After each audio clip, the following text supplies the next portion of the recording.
For some reason, we were brought in to the building via the wudu facilities. That was one of the first encounters that I had with Muslims in Indonesia, and it was a very strange encounter because I didn't know what they were doing. They were all bathing and getting ready for prayers, and I had no idea what was going on. It was really weird, because nobody sort of bothered to explain anything, so it was just sort of a very weird experience.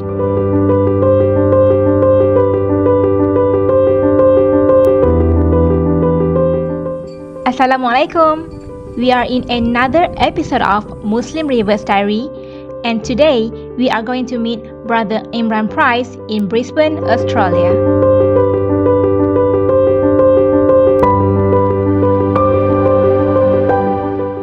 Bismillahirrahmanirrahim.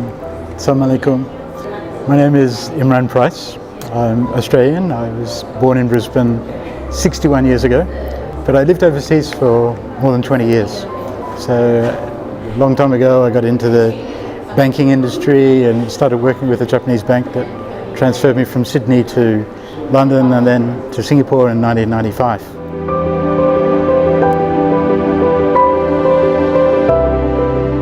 My first encounter with Muslims was mainly in Singapore. I'd met a few in Sydney, but didn't really have much to do with them. I had one client that I found out later was a Muslim, but I didn't know at the time that he was a Muslim.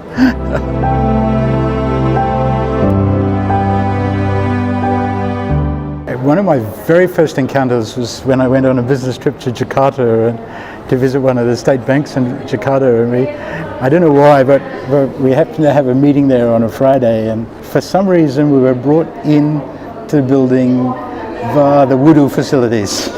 That was one of the first encounters that I had with Muslims in Indonesia, and it was a very strange encounter because I didn't know what they were doing. They were all bathing and getting ready for prayers, and I had no idea what was going on. It was really weird, because nobody sort of bothered to explain anything, so it was just sort of a very weird experience.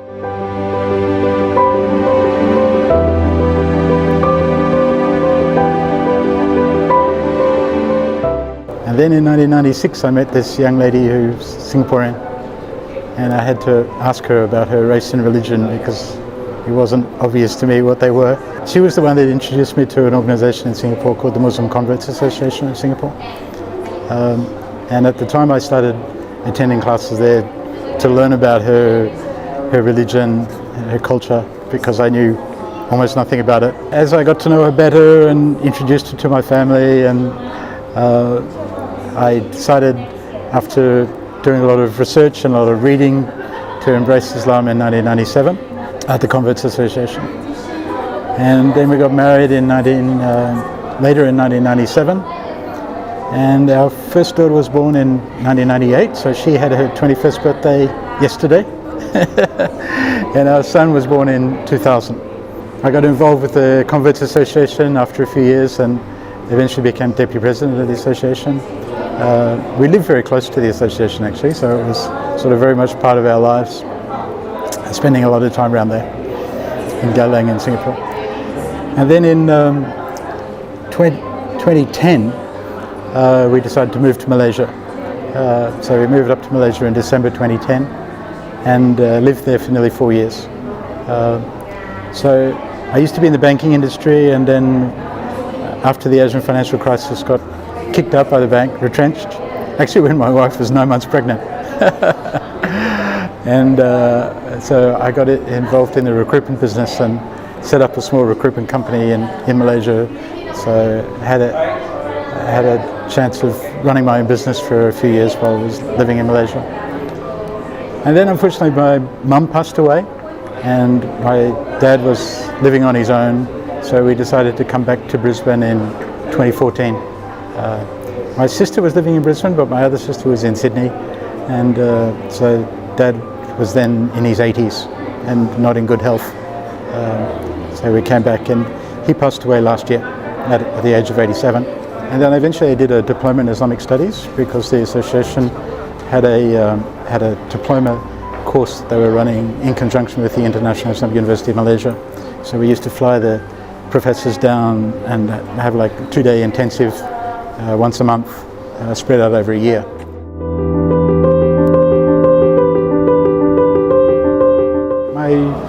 family, were actually very understanding.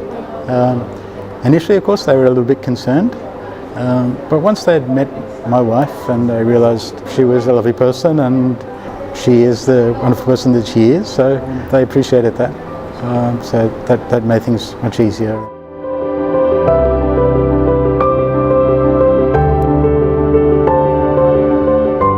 Oh, I think that's a difficult question. I think all of us need to do a better job of presenting the real face of Islam to the world, because it's the most misunderstood religion. Unfortunately, the extremists and the terrorists are the ones that get all the media and the attention, which is understandable because that's what sells newspapers. That's given the majority of the world's population an incredibly distorted, incorrect view of Islam. So we all need to do a much better job of educating people about the real Islam.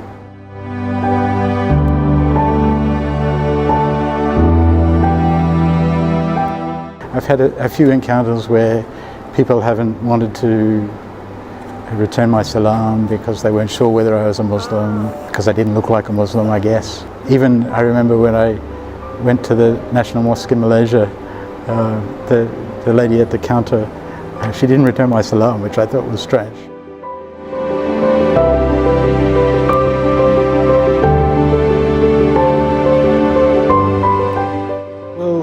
We've started a small convert support group here in Brisbane at Karabi Mosque to try and help people that are new to Islam.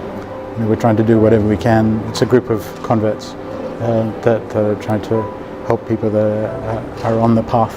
Each of them come from completely different backgrounds. Many of them are quite young, they're much younger than me. I met a young lady yesterday who's only 20 years of age and just decided to embrace Islam, and would like to meet more Muslims, because now that she's a Muslim, she'd like to meet some more Muslims. My advice is always to people is that they should take things one step at a time, not sort of jump in and try and do everything perfectly from day one. There's a lot to take on, and there's a lot to learn. And at the moment it's very confusing for the new Muslims, because there's just so much out there on the internet, and it's hard for them to know what are reliable sources of information. So we try to provide reliable sources of information with the imams here in Brisbane, and we run a class every so often.